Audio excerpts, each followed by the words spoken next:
I've got an Australian story. This country is such an inspiration. Her family's been out here for years. You know, you'd never see this anywhere else. I felt I was falling.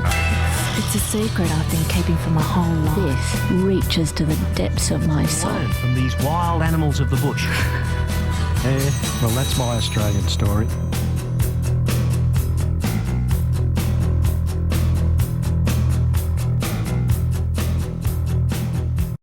I'm David Shackleton and I'm the Chief of Navy. HMAS Perth decommissioned from the Royal Australian Navy last week after 34 years worth of really hard work. She served in Vietnam twice, and that's where I had the opportunity of serving her once before. She's a DDG, a guided missile destroyer, and she's one of our last steam-driven ships in the Royal Australian Navy. Australian Story joined Perth for her last voyage.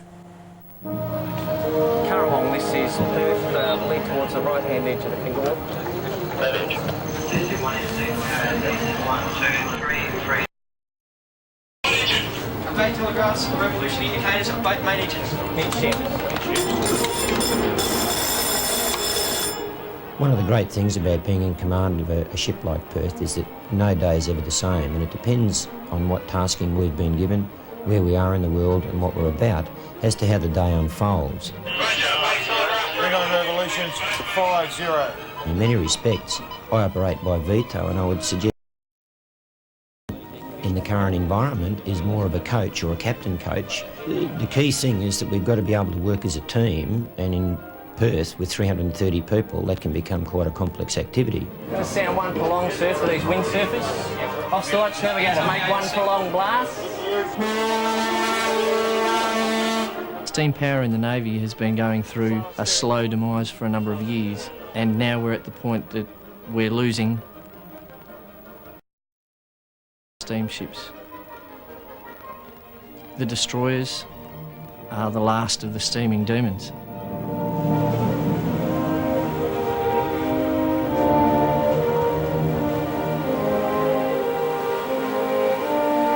Okay, let's make it happen! Righto, that's all right, let's get it in! Yep, righto, we've got a... Last trip is called Operation Proud Journey. A lot of us are going around calling it Operation Sad Journey, and we're really aiming to finish off as number one. When we sail up the harbour, don't think I'm bullshitting when I say I think we're the number one ship in the fleet. I've got a big part of my life is in this lump of metal. It's pathetic, really, isn't it? You put your whole life into metal. But, yeah, but it's also the guys, yeah. I put all my whole life into these guys and this the duck's guts. That's what we call her, the duck's guts.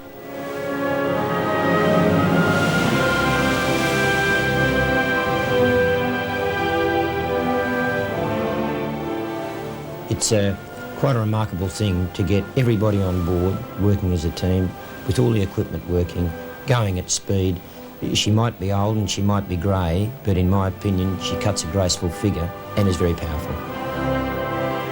HMAS birthday. 5 years ago, they were talking about keeping Perth going until 2010. Well, Navy's just run out of money. Our 3 DDGs burn more fuel than the rest of the fleet put together. To keep Perth going, someone once quoted that it's $100,000 a day. That's big bickies to keep a warship at sea. We knew she was a that she was 437 feet long, and that she could travel at more than 30 knots. But there were two things about her which made her pretty special. She was the first guided missile destroyer in the Royal Australian Navy, and she was the first American-built fighting ship we had ever had. HMAS Perth was laid down in 1962, which is the same year I was born. When Perth was built and Perth was modernised, she was a beautiful piece. There you go. And now, she's a cantankerous old bitch. There was a power surge in the batteries, an aft diesel, safeguard. There appears to be a little bit of smoke. Here's the emergency stations, here's the emergency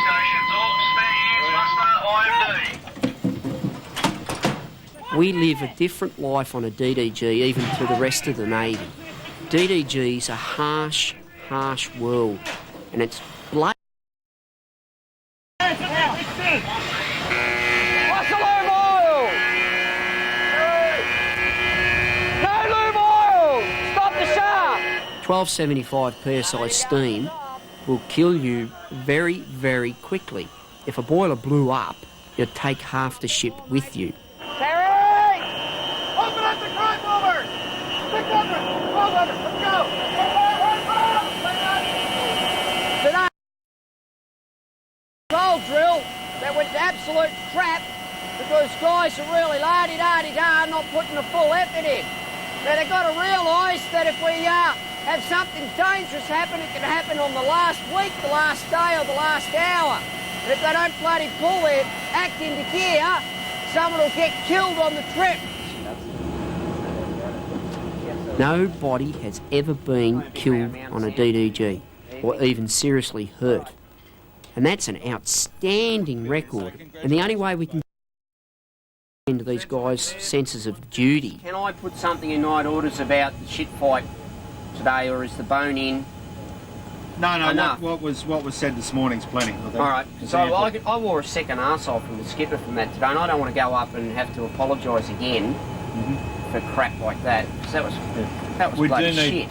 First thing that the Navy installs into them, you've got your duties, not just your watch-keeping duties, but you have a duty to your mates, to the ship, to the captain, to your country.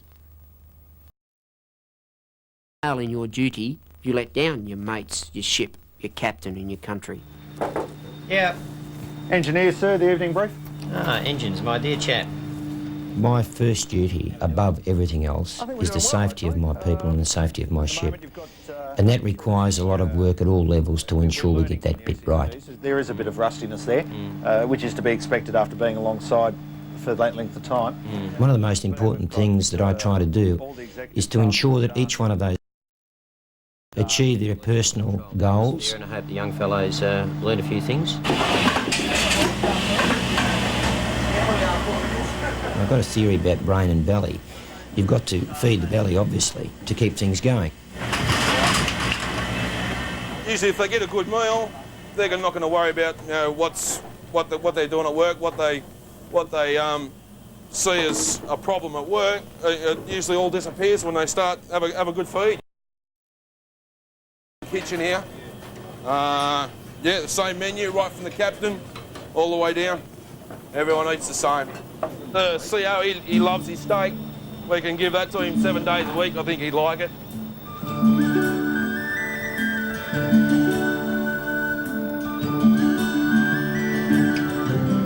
The life of a captain is a 24-hour-a-day event. You're responsible for 330 people in an immensely powerful warship. That warship never sleeps when she's underway. It's a very demanding environment in which to live. Yeah, Roger, I'll just finish dinner and be up shortly. Awesome. I'd like to think that I am a fair captain. And three key things of leadership, I think, is knowing yourself, which is a never-ending process of learning, knowing your job and knowing your people.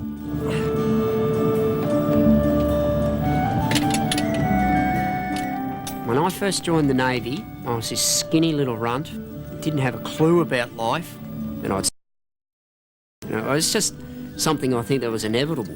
I was going to grow up, join the Navy, and spend my whole life in it. In those days, serving your country was actually something that you could be proud of doing. I know it's a corny saying, but the lure of the sea. That's really corny, isn't it? But, geez, it's a long time ago, 20 years. Why did a person do something like this? The lure of the sea and the adventure. Hands to action stations, hands to action stations. Assume damage control state 1, conditions Zulu, expedite reports to the operations room. A DDG was built to use its weapons and use them all the time. At sea, you don't have anywhere to hide. You are what you are what you stand by. Yeah. 5, 4, 3, 2, 1, integrate.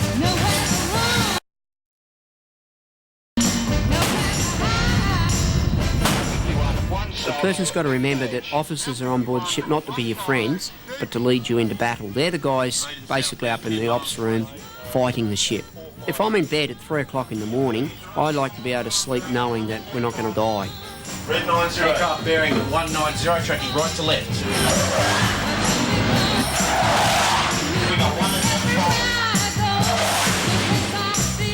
I have no doubts at all that the ship is... And if we were called upon to do whatever task, I'm sure she'd acquit herself well. Perth could go to war now.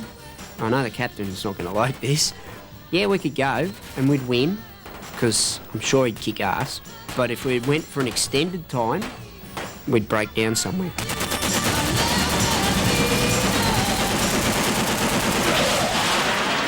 People cannot comprehend what life they've actually been and done it. Lived in close company with 300 other hairy-assed people and gone through it. Then that teaches you very quickly. You either make it or it breaks you very, very quickly.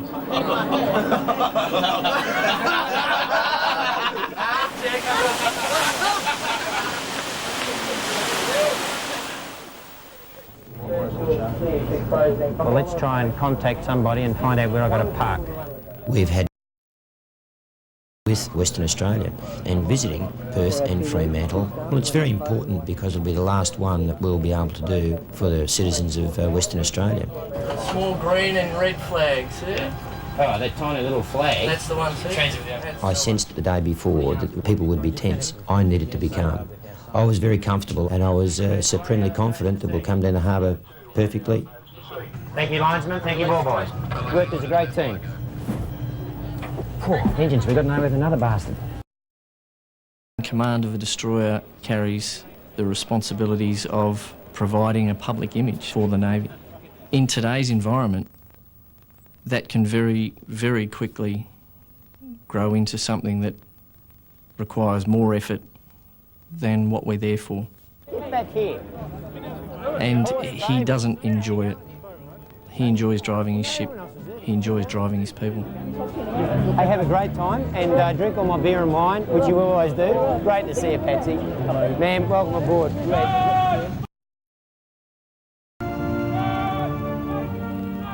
Ceremonial sunset was a very significant ceremony for the captain specifically, because I think that marked for him the beginning of the end for Perth. I feel an immense sense of pride that these young Australians are doing such a great job. Also, deep down, I think I realised that would be the last time that I'll preside over such a magnificent ceremony.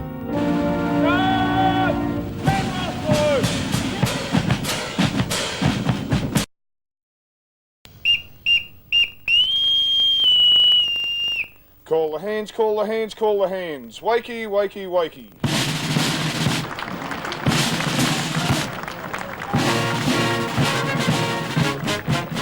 The spirit of a ship, it's something that's handed down from those that have gone before us. And it's a great responsibility to continue that pride, tradition and spirit and hand that on to the next generations. But economic rationalism, that horrible word, economic rationalism, is gutting us. The new lean and mean Navy is rapidly ditching every tradition that it's got. I think in some cases for its detriment, in other cases, yeah, we've got to reflect the society that we serve. In fact, we must be at the forefront and we can't become out of date. Oh, who comes here? HMAS Perth and privilege to enter the city of Perth with swords drawn, drums beating, bands playing, colours flying in full regalia. We leave here on Monday on our return passage to Sydney, and the ship will be officially decommissioned. And I know that everybody really wants to exercise with the leanest, meanest fighting machine that sailed the seven seas for one last time. When we sail up the harbour, Australia's really going to lose an asset. 35 years ago, it was a #1 warship. Now, finishing up, we're still #1 warship. Something to be proud of, I think.